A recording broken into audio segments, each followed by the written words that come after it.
welcome ako sa ating YouTube channel. So update lang tayo today. Bali ginagawa ni Foreman is continuation siya ngayon dito ng pag-welding para sa grills ng para puro sa ating grills ng ating sliding door. Okay. Ayan. Bali kinakabit na niya rito mga master yung ating hinge. Ayan. So rest. So ito yung ibabaw natin sa semento. Ayan.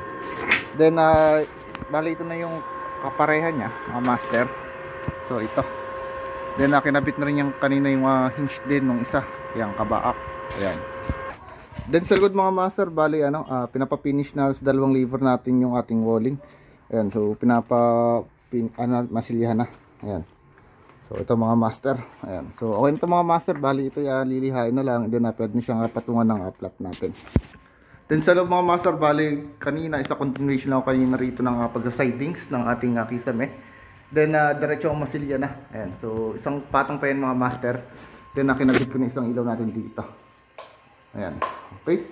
So yun lang muna. Bali update ko lang kayo dito. So thank you po.